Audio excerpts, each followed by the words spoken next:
हरि ओं कर्कटे पूर्वफल्गुण्यां तुलसीकारणोद्भवां पाण्ड्ये विश्वम्भरां गोदां वन्दे श्रीरङ्गनायकीं नीलातुङ्गस्तनगिरितटी सुप्तमुद्भोज्य कृष्णं पारार्थ्यं स्वं श्रुतिशतशिरसिद्धमध्यापयन्तीं सोच्छिष्टायां सजनिगलितं यापलात्कुच्च भुङ्क्ते गोदा तस्यै नमिदमिदं भूयि वास्तु भूयः। ధర్మాసోత్సవాల్లో ఆఖరి రోజునటువంటి భోగి పండుగ రోజున Musarambagh SB officers colony Sri Venkateswara స్వామివారి దేవాలయంలో మన దేవాలయంలో ఈ నెల రోజుల నుంచి చేసినటువంటి ఈ ధర్మాసోత్సవాలకి ముగింపుగా భోగి పండుగ రోజున శ్రీ గోదాదేవిని స్వామివారికిచ్చి వివాహం చేయటం అనేటువంటిది ఒక ఆచారం.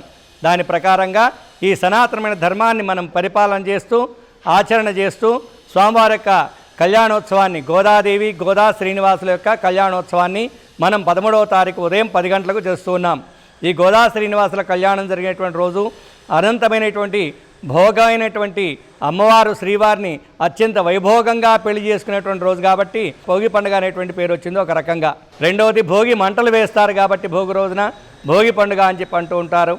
అత్యంత వైభోగమైనటువంటి కళ్యాణోత్సవాన్ని గోదాదేవి రంగనాథుడితో చేసుకున్నటువంటి పవిత్రమైనటువంటి ఈ రోజున భోగి పండుగ రోజున ఉదయం 10 గంటలకు గోదా శ్రీనివాసుల కళ్యాణోత్సవం జరుగుతుంది.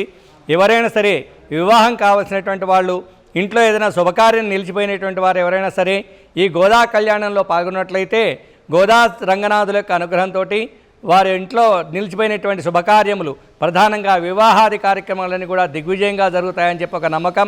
దాని ప్రకారంగా భక్తులందరూ కూడా ఈ గోదా కళ్యాణంలో పాల్గొంటూ ఉంటారు. కావున భక్తులందరూ ఈ సదవకాశాన్ని వినియోగించుకొని భోగి పండుగ రోజు జరిగేటువంటి గోదా కళ్యాణోత్సవంలో పాల్గొని గోదాదేవి యొక్క అనుగ్రహంతో మీ మనోభీష్టాలను పొందవలసిందిగా తెలియజేస్తూ ఉన్నాం. స్టార్ వి భక్తి టీవీని సబ్స్క్రైబ్ చేసుకోండి, లైక్ చేయండి, షేర్ చేయండి.